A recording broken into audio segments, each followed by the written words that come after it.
From inside the Banner offices along the Inner Harbor, it is the Banner Baseball Show. Paul Mancano and John Meoli live on a Wednesday in September.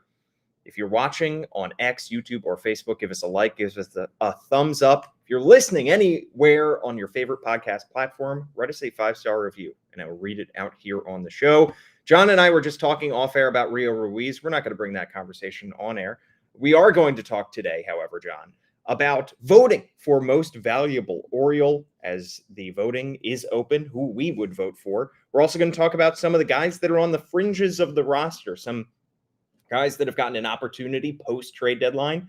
Which one of those guys in the bullpen, in the lineup, maybe a keeper, maybe somebody that the Orioles consider having on their 2026 roster. And, of course, we'll have our minor league check-in where we are going to look at not one, not two, not three, but 4 prospects.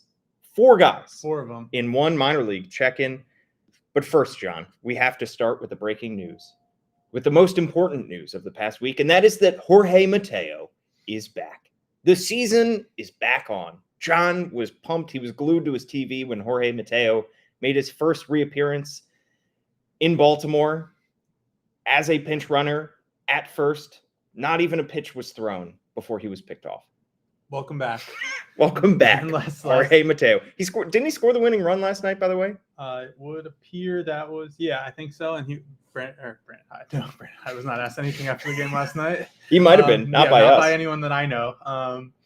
Although he's a very nice person. And Tony Manzolino was asked after the game if he thought about having Jorge Mateo steal third there, as opposed to just getting bunted over by Dylan Beavers as he was. And he was like, well, he did get picked off the last time we pinch ran him. So we want to, and then he ran into, we want to trust our hitters. But he was like, well, he did get picked off the only other time he's played for us in the last 4 months. Yeah. So maybe don't use him there. He wasn't laughing the way that I'm laughing, but I threatened to leave if you mentioned Jorge Mateo on Please the podcast. And it's going to turn out to be an empty one because I literally just got here. You're good. Thank you. All right.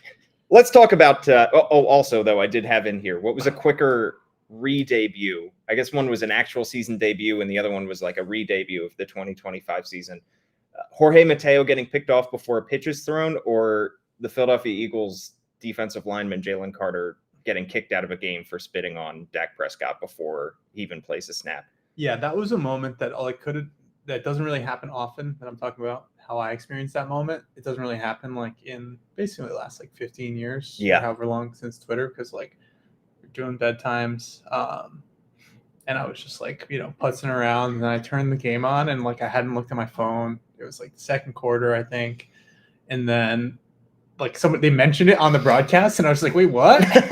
What just happened? Wow. And you were totally out of it. I was just totally out of the loop, and not I would be in the loop. I don't have notifications for the Eagles or football or anything, but sure. It was just very, very strange. I was like, yeah, I guess that did happen. And then you see the replays and you look it up and you see all the jokes and yeah, it was wild. It was wild. But Jorge Mateo was shorter, to answer your question. Yeah, there it is. All right, let's talk about some of the guys who have gotten an opportunity on this Orioles team over the past few weeks. This is an Orioles team right now that looks very different than the team that they started the season with. They are playing a lot better baseball right now than they were even a mere 2 weeks ago. They have won 6 of their last 7. They can't stop walking off. Their last 3 wins have come via the walk-off variety, and 2 of them have come off the bat of Samuel Basallo. Of course, one was a monster home run, and then one was a 120-foot pop-up that was dropped by Tommy Pham. What a weird situation that was, because when the umpire calls the ball foul in that instance, of course, they win on a crew chief review after they send it to New York and determine that, yes, that ball was fair. Once the umpire calls that ball foul, I know that, was it Jorge Mateo or Gunnar Henderson? It might have been Gunnar. It was Gunnar Henderson, not Jorge Mateo. Gunnar Henderson scores the winning run, and he did touch home plate, so they were allowed to award the Orioles the run there. But wouldn't Tommy Pham in that instance, he sees the umpire call it foul and he just stops going after the ball? It's like in football, you can't have anything after the play is called dead. So I was looking up the rule, and it turned out it didn't matter because the Pirates didn't argue it. They just walked off the field. And I was thinking, I was talking to somebody after the game, and I was like, imagine if this was 10 years ago and it's like Orioles, Yankees, and it's like Buck and Joe Girardi, and they're like, who's tougher, who's smarter, like pissing matches for, and it just turns into like the whole rest of the week is like how that call was applied and this and that. But I think it's kind of like, I think that it's like, it's the umpire's discretion as to what happens. So I was looking up the rule. I didn't find it because they do this thing now where they just put like what AI thinks your answer would be at the top as opposed to just typing in like MLB rules and like, and then it was over. But I think that the umpires can place runners, so it doesn't matter. Like, I don't think it truly matters like that he touched home plate. That is if it's in front of the umpire, like the base umpire, that cannot be overturned or challenged. It's whatever the call is the call. And if it's beyond them, they can, I think, make the call. So if it was, a line drive into the corner that they called foul and turned out to be fair, like that is a double every time that it's hit. So I think they could put everybody as if it was, like, give them two bases. Yeah. And like that is a single based on how it was. So I think you just give them a single. But it was kind of strange. And I was really, I thought that one of the more charming parts of it, other than Joey Bart just trying to tag Gunnar, he like, as they were just standing there watching it, he just like had the ball. He asked him for a ball and just like tagged him. Gunnar was like, I touched it. I touched the plate already. The most charming part was they just walked off. They're like, whatever, Yeah. Like, it's like in Superbad when they're in woodshop class at the end. And he's like, what are you doing? It's like, just drilling holes last 2 weeks. Last 2 weeks. Tap it. Like, let's get out of here. Yeah. And that's what happened. Yeah. That's a September game between two teams who don't have playoff aspirations. All right. Let's talk about some of the guys that are on the fringes of this roster, whether the Orioles have found any hidden gems, whether they have found any keepers here, because as they have, after they totally took a sledgehammer to their roster at the trade deadline, they've had to fill out the rest of the roster with anybody that they could find, anybody in the AAA level that they already had in their system, anybody that they could find off the scrap heap, anybody that they could claim off of waivers. And there's a group of guys here that have kind of stuck around between some guys in the lineup, some guys in the bullpen. Let's start, though, with a guy who had a home run last night. Let's start with Jeremiah Jackson, who unfortunately also had to leave that game early after he was hit by a pitch on the right elbow. Of course, he usually gets taken out of the game after a certain point because Daniel Johnson is a better outfielder. Yeah. It was about the seventh inning. That's usually when that would happen, but he was obviously in some pain when he left. So some concern there, although Tony Mansolino did say after the game he's not overly concerned. It looks like Jeremiah Jackson is going to be okay. Yes, that was the impression that I got, and that was that was a big swing and a big moment. That's the Orioles weren't really getting a lot done offensively, and he was able to just kind of come through. That's 5 home runs this year. It's a pretty good return for somebody who is, I think above all else, he is like the person, Dylan Beavers and Samuel Basayo, like they were going to get chances and like there's going to be a role carved out for them, probably regardless based on how they were doing this year and also because they're homegrown.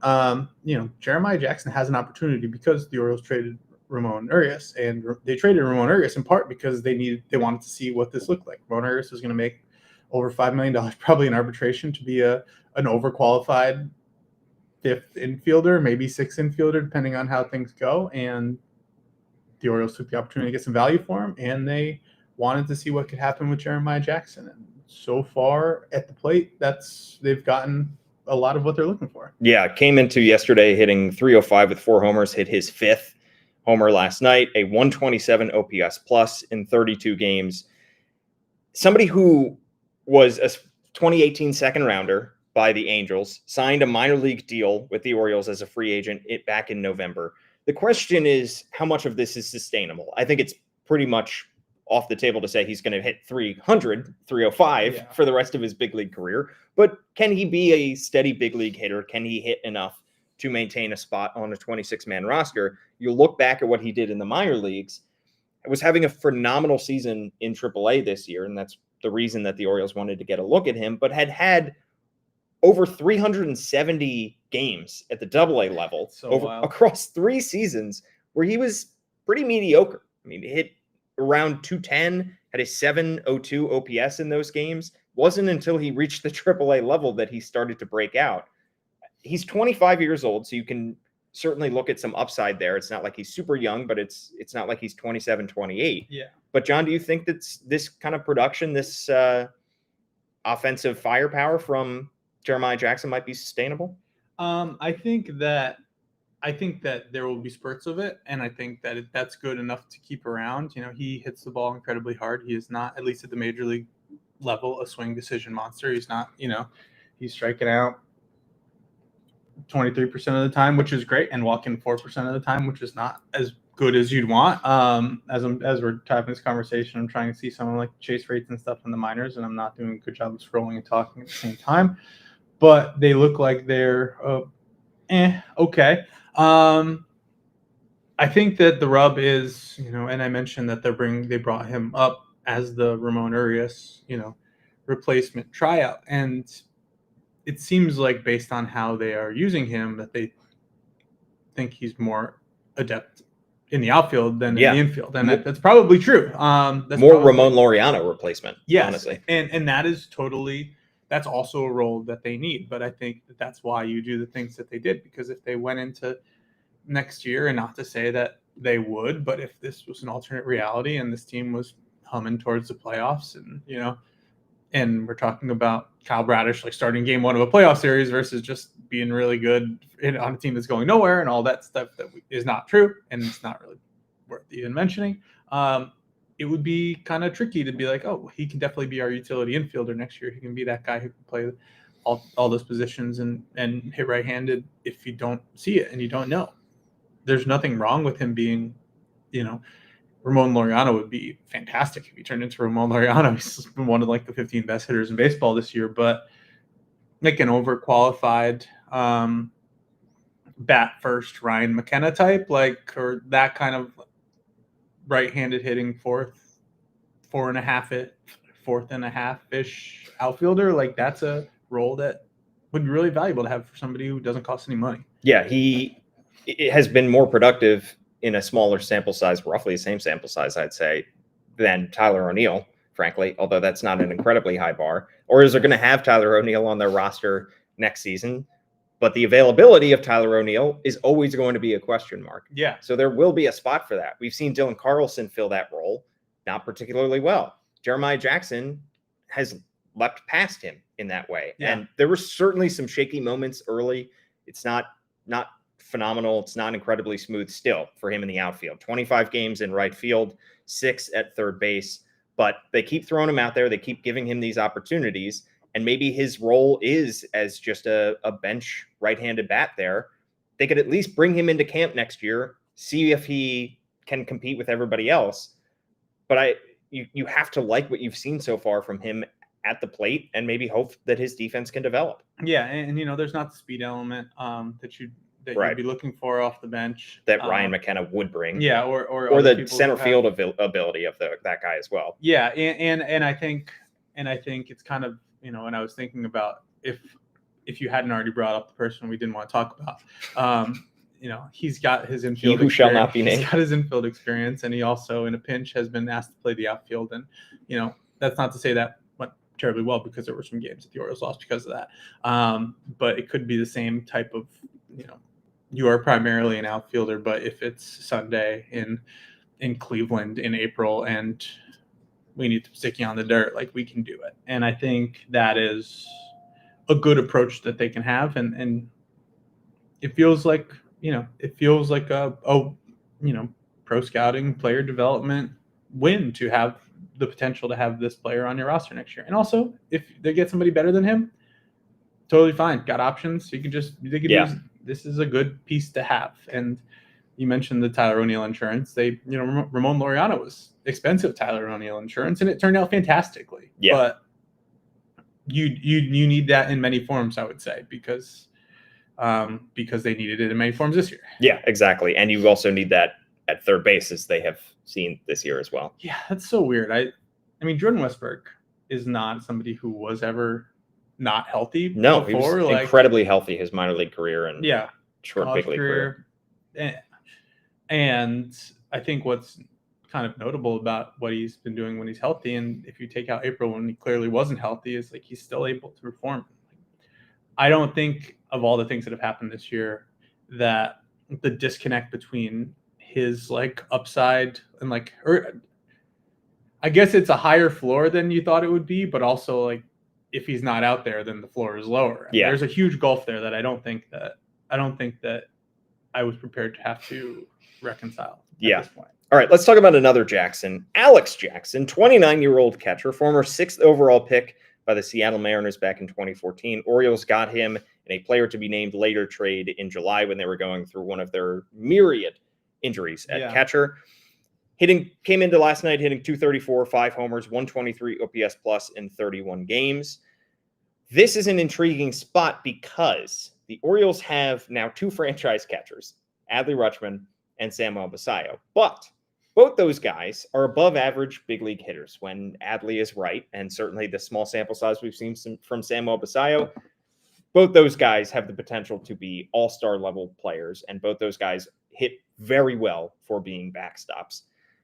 Would the Orioles consider going with 3 catchers on their 26-man roster, John, next year? And why would that be the case? I think they would do it to allow themselves a little flexibility to have Adley Rutschman and Samuel Basallo in the lineup together at the same time and not really have to worry about that. When you're doing it every once in a while, when like a James McCann is in there and Adley's DHing, you're still running a little bit of a risk. But if you're doing that, however many times you face a lefty in the season, 50, 60, that's twice a week. And you roll the dice on those. But if you're doing it every single day with the wear and tear that you get behind the plate, I think for peace of mind purposes, you want to have somebody who can do some catching and ideally do something else. And I think that's where the gap is going to be. I mean, there are catchers out there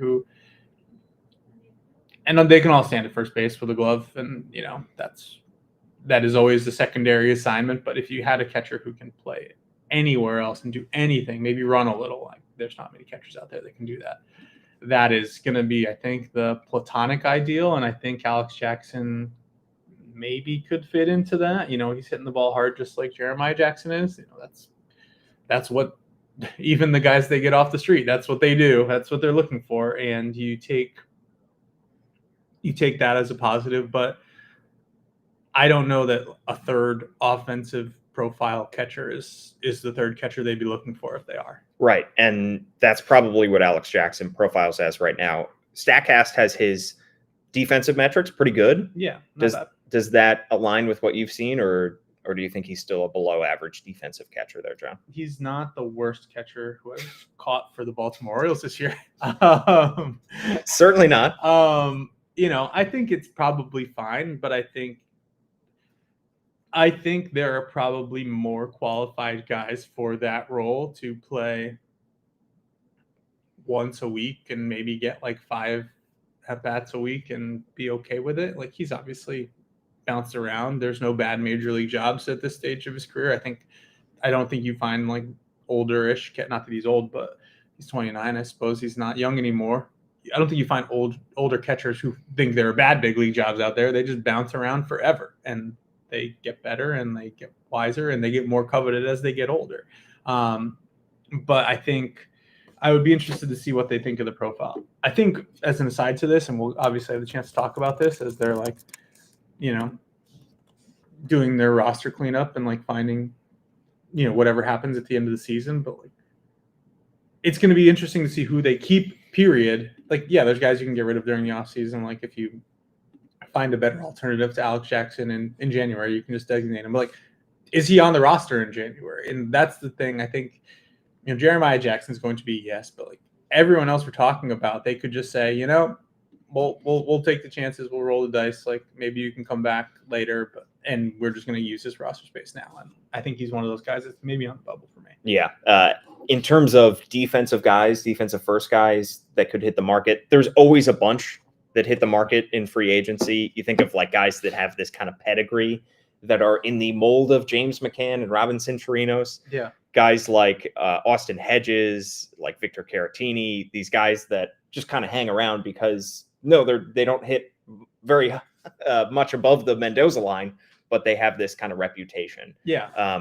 Those kind of guys will be available. And like you said, John, the offensive first profile in the mold of Gary Sanchez is probably not going to be the Orioles' first priority if they are going to add a catcher on a big league deal this winter. Yeah. I guess they could also go on the flip side and be like, yeah, let's have Gary Sanchez again. Whoa. As like their right-handed thumper, and he actually takes the... They certainly could. They could. Not to say they would or need to, but let's think about a world where, and this is a tough world for me to even verbalize this, but like if Ryan Mountcastle is not on this team next year and there's 400 right-handed first base DH plate appearances just sitting there, and you can... That sounds like a Gary Sanchez. He could do that. I mean, I don't know about playing first. You can have you just have Kobe Mayo play first. I don't actually know how you get all of them in the lineup. You'd probably have to leave out like Basayo against the lefty every once in a while if you wanted to do that. Maybe you give Hadley a couple days off here and there, God forbid. Yeah. I guess they can go in the other direction too. I guess it doesn't really matter that much as I'm thinking it out, whether it's somebody who can. But like you're only signing Gary Sanchez to bang, and yes, he banged it for like a brief period of time, and it was awesome. And there was also April when he was decidedly not banging. Yes, and then there was the rest of the season where he was hurt. Yeah. All right, let's talk about outfielder Daniel Johnson, who is 30 years old. In his second stint with the Orioles, hitting 182 without a homer and a 477 OPS in 15 games, basically has just been used as a defensive replacement. John, I don't see a big league role for Daniel Johnson next year, but the Orioles certainly like him enough to have brought him back twice. Maybe stick him in the minors if he's willing to take a minor league deal. Yeah, I think that's probably his future. I think there's going to be a more veteran AAA team next year, just based on the fact that if you look at the hitters specifically that spent this year at Chesapeake, like we're not talking about big prospecty types. You know, there's Enrique Bradfield Jr. who made the jump last week or 2 weeks ago, and there's more guys who got to Bowie to play for Chesapeake in the second half that are a little more, I don't know that there's going to be a super like prospecty AAA team, and I think that means there's a role for any of these guys, any types of guys that want to be there. But I think that's what we're talking for him. Yeah. How about infielder Luis Vasquez, 25 years old, made his big league debut last year with the Cubs, hitting 170 so far this year with the Orioles, just a single homer and a 475 OPS in 28 games. True utility guy, 11 appearances as shortstop, 9 at third base, 2 at second base, 1 at first base, and of course, 3 pitching performances. Yes. Luis Vasquez, another guy that I lump in with Daniel Johnson as would be nice to have in your minor league system, but I don't see a big league role for him next year. Yeah, there's especially on the infield where you're going to have, there's a lot of things set in stone there, and I think, and we already had this experience, and it was challenging, and I felt weird in April and May having said it, and to use this in defense of why the Orioles did what they did in the offseason. Like, there's only so many roles that they're going to be shopping for. There's only so many aisles they're walking down at the grocery store in free agency, and an extra infielder of some kind is one of them. So if you need one, you can use your money as this, I believe they refer to themselves as well-resourced. They can spend money on somebody who's better than Luis Vasquez. Yeah, unlike me walking down the aisles of the grocery store. Are you an aisle? Do you go down the aisles at the grocery store? So I was told by former Masson great Olivia Witherite. Yep. The advice is if you're looking to eat healthy, don't go down the aisles. Don't go down the aisles. Yeah, stay on the outside. And I try certainly to adhere to that. But then sometimes you see the cake mix aisle and it catches your eye. Yeah, you're a baker. That's right. I'm a big baker. Is this the Canton Safeway? No, this is the Canton Harris Teeter. Okay, you go to the Harris Teeter. Yeah. I used to go to that Safeway probably like 6 times a week before Really? COVID. I was not like a batch shopper. I was like, I had a lot of time on my hands because I would just have the mornings to like. That's how you shop for clothes too at Marshall's. Yeah, just one shirt at a time every single day for the rest of my life. I like to make as few trips as possible. Yeah, no, I would go and I would be like, oh, especially in the off season, like, what am I going to make today? Mm-hmm. Find a recipe. The more involved, the better, because I had nothing going on, and I would make it. I would go to the store and I'd make it. And then COVID happened, and I just had to buy everything all at once, and it was really challenging. But yeah. I think Mike Elias is more my type shopper, because remember they signed Tyler O'Neill and Gary Sanchez like within 24 hours of each other. Yeah. And they signed Didn't they sign like Tomoyuki Sugano and somebody else within 24 hours of each other? I can't. No, maybe not. I think Sugano. they were a little closer together. Morton was later. Sugano and some. I don't know. There was I think it was Sanchez and O'Neill were like. They were, yeah. They were like together. And then it was like one free agent a week for the rest of. Yes. For the rest of the winter, so a little bit of both. One grocery trip a week. Yeah. As John would do it. All right. One final hitter to talk about here, somebody that Orioles fans have seen now 2 seasons in a row where he's come up to Baltimore and hit pretty well. Emmanuel Rivera, 29-year-old third baseman, hitting .269 this season without a homer, .623 OPS in 35 games, had a walk-off hit the other day, still under team control through next year if the Orioles want to bring him back. Clearly the Orioles like that he has a little bit of a pop in his bat when they bring him up, kind of like a microwavable offense when they bring him up. He didn't take too much time to adjust himself last year, didn't take too much time to adjust himself this year. He has serious holes offensively, but not the worst thing in the world if Doomsday hits again and everybody in your lineup gets hurt. Yeah, I'm just cracking up as I'm looking at like the lineup grid and him hitting 4th against lefties. It's kind of a interesting scene. Again, an area where the Orioles should upgrade next year. Yes, can and should, and I don't know roster mechanics wise whether when he gets outrighted at the end of the season whether he has the juice to or sticking juice. He has his contract status and service time and having already been outrighted before to elect free agency, but otherwise known as the juice. Yeah, the juice and the buzz. We actually Almost Famous was on last night. Watched a little bit of it. I think he will be outrighted, and I think he will get to choose whether he wants to still be here. And I don't think the Orioles will be terribly plussed by what his answer is when he decides to whether he elects free agency or decides to accept an assignment. So look, I don't know that they will be. I don't know they will be waiting to find out what the answer to that is to determine what they do. Yeah, with bated for breath. the rest of their day. Sure. All right, let's talk about 5 bullpen arms that we have gotten a chance to over the past month plus. Sorry. This guy should not be in this category. Is that what you're saying? No, this is somebody who feels like should be in the taking a look category. Yennier Cano. Oh, taking a look. We've gotten. You mean all-star Yennier Cano? Yeah, that one.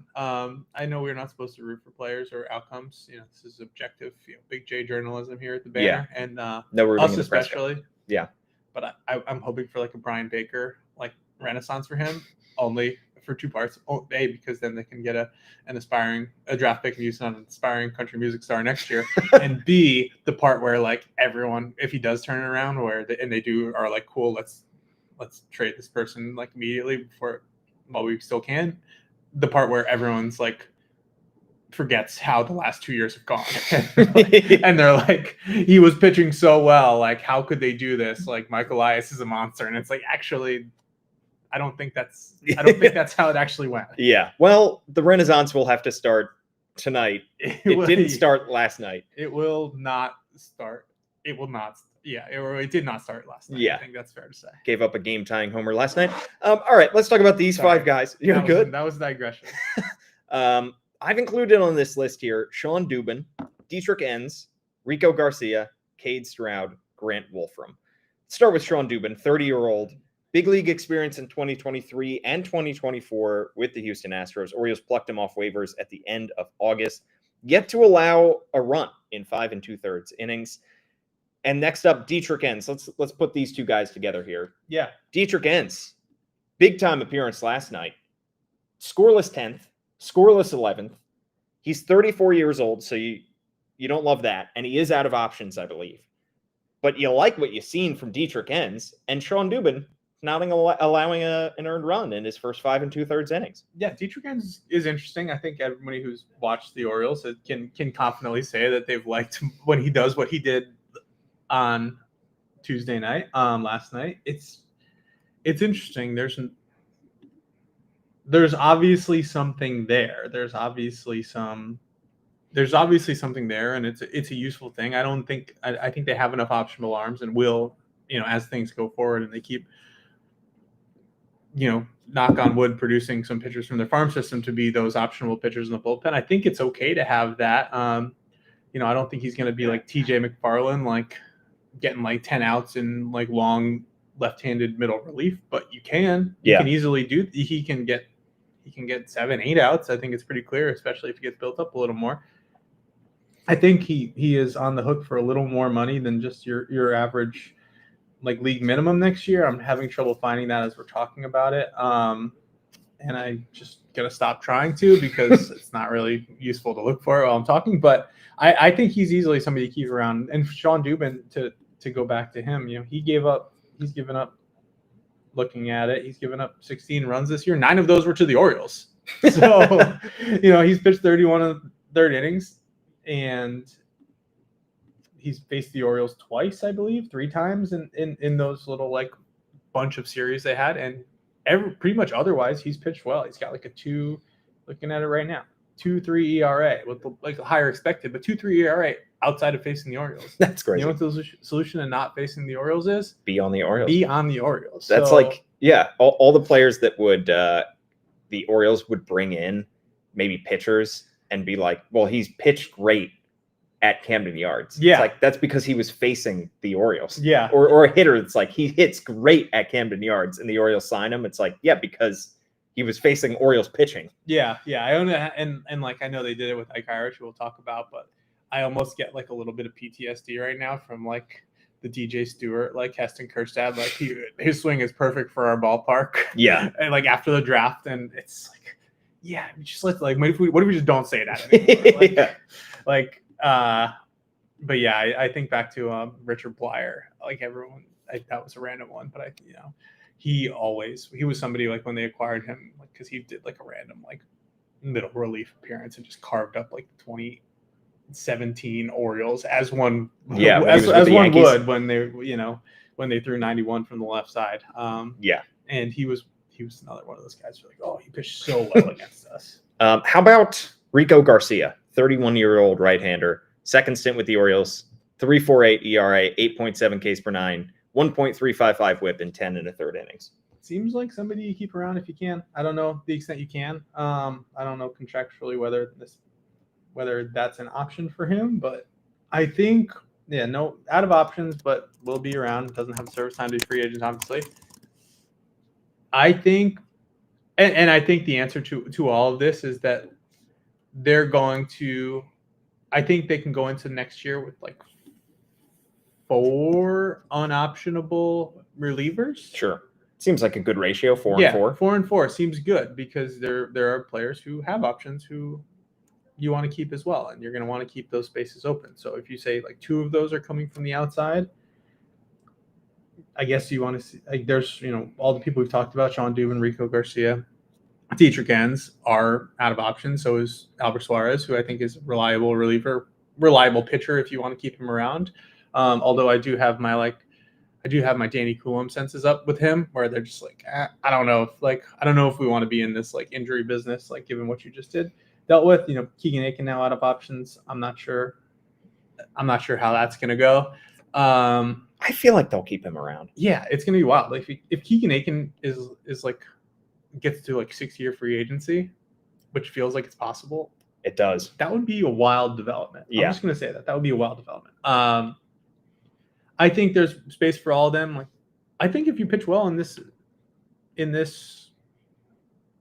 month, then you get a chance to come to camp. They're going to have roster space this offseason. You have to make those decisions in a March, not now. Yeah. So I think and I think it's illustrative. Like when there were some Corbin Martin moments, but like they needed a roster spot, and he was just gone, and that's it. Yeah. And that's it. And I think that's I would look more for that. Like once they give up on somebody, then you can be like, oh, okay, I guess they don't want this guy around anymore. But like guys who they are interested in, guys who they acquired for a reason, guys who they're working on stuff with, like, and it's working, they're going to keep it around. Even for Martin, though, I could see the Orioles giving him a call in the offseason. Yeah. I mean, they did that with Matt Bowman. Yeah. They brought him back, and he is now out of the organization, I believe. But I wouldn't be shocked if they give Matt Bowman a call in 3 months. He's probably going to be available. Yeah. All right, 2 more pitchers to talk about. Cade Stroud and Grant Wolfram, righty. Cade Stroud, 27, soon to be 28 years old. Of course, the first pitcher drafted by Mike Elias to reach the big leagues with the Orioles, added to the 40-man roster in the offseason. He's got a 1.37 ERA in 19 2/3 innings pitched. You've written extensively about Cade Stroud. You've talked to Cade Stroud in the past. I talked to him yesterday, actually, for something else. Wow. Okay. Teaser. Great teaser. Subscribe to the Baltimore Banner. Subscribe to thebanner.com where you can get a subscription, $1 for 6 months to read all of John's great work. Cade Stroud, gotta like what you've seen from the righty who does have options for next year. Does have options. Obviously, he's going to be a part of this organization. I think going forward, him getting added to the roster as it was a victory for the pitching operation, is what I would say. They've been pounding the table for him for a long time. The results were not always, fantastic. And he said it himself as we were talking yesterday. I didn't really do anything that good. I was good enough to stick around. And they love the stuff. He's added pitches and kind of iterated his arsenal as time has gone on. And all of a sudden he's, not to step on myself, but he throws 5 pitches out of the bullpen in the big leagues. He doesn't throw 5 pitches to righties and 5 pitches to lefties. He throws, he's got some pitches that are better for one side than others, but usually you get edited down as you get older and get into the bullpen. He's been a reliever for a long time, but usually you're edited down. It's all right, just go out there and throw your fastball and slider. And maybe if you want to have a show me change, cool, you're just going to be a guy who can do that and you're going to be who you are. And I see a world where there's, maybe better versions of Cade Stroud, but there's going to be pitchers by virtue of how the Orioles develop pitchers who end up in the bullpen who have 5 pitches. And that's kind of interesting. I don't know that that's a normal thing, but he's the first one to do that. Yeah. And then finally, left-hander Grant Wolfram, 28 years old, 4.50 ERA, high strikeout rate, high whip, 11 Ks per 9, 1.75 whip in 24 innings. Another guy that there's something there, I think, for Grant Wolfram. Yeah. And I think the Orioles will consider having him as part of their bullpen in 2026. Yeah. And I think the something there is you just can tell this is really good stuff. And I think there's a lot of traits there. Speaking of somebody who throws 5 pitches out of the bullpen, his sweeper's only 3%, so it's kind of counts. But I think this feels like something that can turn into something better in a way that I'm not sure I would say that about Cade Stroud. I think the Cade Stroud you have is the Cade Stroud that you're going to have, and I think the Dietrich Enns you have is the Dietrich Enns you're going to have. I think all these guys, everyone can get better and tweak a pitch and add this and get more effective than they were. And the Orioles are pretty good at doing that. We mentioned Brian Baker, guys who were what they were, and they come back and have a good year and they generate a lot of value for the organization. But I think with Grant Wolfram, just the stuff is such that if you just refine it a little bit and he's keeps it in the zone and keeps it away from barrels, then you're talking about really good stuff. Yeah, as somebody who does have options for next year as well. Yeah. This whole conversation feels like a flashback. This whole season has in many ways felt like a flashback to the rebuilding years. But this conversation especially feels like a flashback to the second half of 2018 all the way up through the 2022 season, where we're just looking at guys with a microscope and wondering if there's something to dream on there, if they have found a keeper in one of those guys. Yeah. All these guys that just fill out the rest of the roster. And I would say, and I don't think this is hypocritical to say, because I don't think I've really applied this to this conversation pretty much with anyone that we're talking about. But I think that the thing that's stuck out to me as this has been going on since the deadline is that there should be a much higher threshold of usefulness now, because they should be a good team. Internally debating whether I should be naming names or not, but maybe I will, maybe I won't. There should be a higher threshold to being considered good good to keep around than there was. Certainly.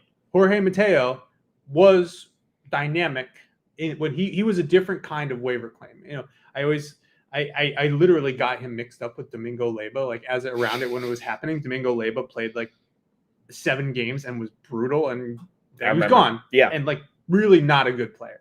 And Jorge Mateo came in 21 and was really good. He was dynamic, and it seemed like one of those things where oh wow, do they have something here? And I think Jeremiah Jackson fits that profile. When they were in San Diego, Manny Machado's playing third base, Buck Britton's coaching third base. Jeremiah Jackson hits a tank to center field, and Manny turned to him and was like, people don't hit that ball here. That's not something that happens at this ballpark. And that is a real talent. He hits the ball really hard. Doesn't need to get better, like approach-wise. Yeah, does that matter when you're having success? Not in the moment. We've seen that many times before. But all these other guys, it's like you're not trying to get another, serviceable, like can play and isn't going to kill you and isn't going to excite you and probably might not even be that good type. Like, we mentioned Rio Ruiz playing second base. Like, that's like the Emmanuel Rivera role that we're talking about. Like, they don't need that. That's not the point of what's happening right now. And I think the bullpen's a little different because they need a lot of bodies out there, and you can probably have a little lower like barrier to entry for being a part of the 2026 Orioles bullpen in some facet, just because there's a lot of seats at that table right now. But I think it feels similar, and it's easy to go back to that. And I think that one thing that I should have reminded myself 20 minutes ago is like, let's have a higher threshold. Like, these pitchers are interesting, and by virtue of other teams getting rid of them and them being on the Orioles right now, like, they are fungible. Yeah. Like, they are all fungible. Cade Stroud, I guess, being the homegrown exception, but like, that's kind of where this is going to be. And I think that higher threshold and being able to be discerning is going to be good for the Orioles as things go forward in the offseason, because it's not like they're, oh shoot, we have to keep this guy because we don't have options otherwise. Like, if you don't want to keep Sean Dubin, it's okay. Like, you can bring Keegan Gillis to camp and like see what you got, and that's cool. There was no Keegan Gillis to do that with 4 years ago. Yeah, that the Orioles have to get better at a lot of these spots. If most of these guys, quite frankly, should not be on their initial 26-man roster come next season, because the Orioles should be better at these spots. They should have insurance policies, and maybe some of these guys are nice insurance policies, but you should be able to look at the 26-man roster on opening day next year and say, yep, I could see every one of these guys on a playoff roster. Yeah. You should not be in a situation where it looks like the meme of all the Army guys lined up behind the wall ready to attack, and one of them is a clown. Yeah. And that guy is obvious and can be spotted from a mile away. You should have 1 through 26, a big league roster that is ready to compete in a playoff game that night. Yeah. And I think as point 7 of these many points that we're making too, is that if these pitchers get to that point, if we're talking about using Sean Dubin as an example, if he gets to the end of camp and he's pitching well, and it comes down to him or Keegan Gillies or him or, someone without options, like, the optionless guy always wins at that point. And to your point, there needs to be you can't just have guys getting to that point for no reason. They need to be good. They need to be better than they are now. They need to be more valuable than they are now. They need to be able to demonstrate that they can pitch in the spots that they need to. Because truthfully, the 6th and 7th spots of the Orioles bullpen get a big piece of the blame pie for why things went so badly in April and May. So like, those can't be scrubs either. True. All right. Let's talk about Most Valuable Oriole Award, because this is an award that cannot go to somebody who is no longer on the team. Sorry, Ryan O'Hearn, Ramon Laureano. And to me, this really comes down to 2 guys right now. It's Trevor Rogers and it's Gunnar Henderson. Trevor Rogers with a 1.51 ERA, 8.2 Ks per 9, a whip of .868 in 15 starts, almost 100 innings. He's been one of the best pitchers in baseball in those 15 starts, maybe the best. And then Gunnar Henderson, back-to-back MVO, hitting .274 with 16 homers, a 121 OPS plus, and a 4.6 Baseball Reference WAR in 135 games. Hasn't been the Gunnar Henderson of 2024, but has been very, very good, and especially on defense has looked phenomenal. Between those 2 guys, who are you giving your vote to, John? I'm not submitting it now. I'm not going to. Yeah, when is the deadline? I will certainly take all the time you need. Yeah, usually because I require the reminder email on these things. It feels like Gunnar Henderson would not vote for himself, which is not really which is not really a criteria. I'm just trying to set the stage. I don't think Gunnar Henderson would vote for himself this year. I agree. I think that Gunnar Henderson has had a pretty to very good season, all things told. He had the worst month of his career in April. Why did that happen? Because he didn't really have a spring training. Yep. He and the Orioles faced like 5 all-star lefties. And because they were playing badly and losing, every single time his lineup spot came up, he faced the nastiest lefty in the bullpen. Half of his plate appearances through like the first 2 months of the season were against lefties. It was insane, like disproportionately so. That's not an excuse, but since then, Gunnar Henderson has been like a 120s, 130 WRC plus hitter, playing awesome defense at shortstop. That is not what he was at his peak last year, but that is really, really good. That's incredibly valuable, which is what we're talking about. But it's also not the standard that he set. I don't think he would say, I'm the most valuable Oriole this year. I think Trevor Rogers probably wouldn't say that either, but he has been.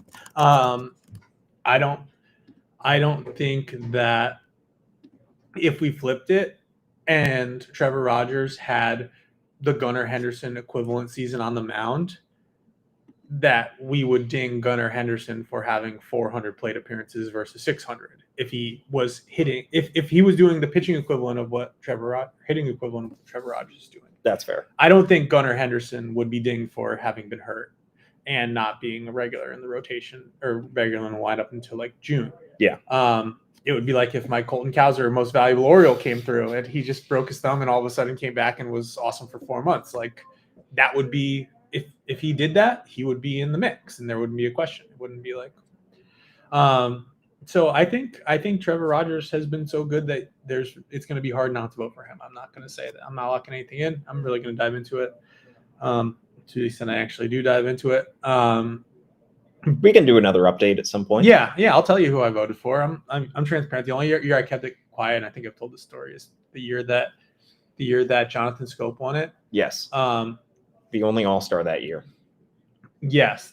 The voting was really early for whatever reason. It was due probably by now it would have been already in. And I think and the team that was the Orioles were right at the cusp of being good. They were surging into August and were right at 500, a couple games out of 2017, I believe. 2017, and Manny Machado was getting really, really hot. Yeah. And so Ed and Tina and I basically said we're gonna look like total idiots if Manny has 1,000 OPS and hits 10 home runs in September and we're standing there giving Jonathan Scope this award. So even though he was going to win it, we decided to. I don't know who voted for who, but one of us voted for Manny and one of us voted for Scope, just to balance it out. And basically our hands are clean. Yeah. And people were so mad that he wasn't unanimous. When I say people, I mean people in the press box. And they were who didn't vote for him? And we were just elbowing each other. I don't know. We were hot dogs. We have to find the guy who did this. Yeah. I'm not going to do that this year, though. I don't think there's any post voting required. Yeah. And then I would also take my time with this vote and probably right now water gun to my head to take Trevor Rogers, but beyond those two, it's not exactly a murderer's row for this season. Yeah, level of production. I think to our earlier point, Jordan Westberg has been incredibly valuable when he has played. He is perceived as more valuable. Yeah. Right now, I think. I guess last year the team fell apart when he got hurt too, but I guess that's the whole point. Is that they're really not as good when he is not playing. But I think this year even more solidified it that he is, he is on the value leaderboard for sure. Could win it at some point during his Orioles career, but just 73 games played for Jordan Westberg, 85 for Adley Rutschman. Not exactly a great group there. All right. Let's talk about our minor league check-in. Let's talk about 4 players who came to the ballpark yesterday. Ike Irish, Caden Bodine, Wehiwa Aloy, and Slater Brun. 4 members of the 2025 Orioles draft class. We have seen 3 of them in professional ball so far. Slater Brun did not make an appearance in a game that we have seen. Yes. Lil Slay, I should say. Yeah. Sorry, I refer to him by his full name and not his correct name. Ike Irish hit 230 with 1 homer at OPS just south of 620 games, single A Delmarva. Caden Bodine hit the cover off the ball, 326 average, but didn't homer, 757 OPS in just 11 games. Ended the season on the injured list. Wehiwa Aloy, .288 with 2 homers and .856 OPS in 20 games in Delmarva. John, none of them, unlike last year's class, ended the season with high A Aberdeen, which next year will be high A Frederick.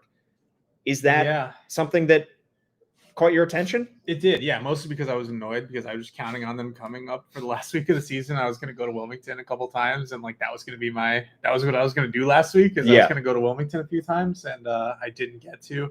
So that was a me thing. That was a me issue. Every year, basically, their draftees have reached Aberdeen. Some years it's a better circumstance than others, where they're home and then you're going to the playoffs, so you can extend their season.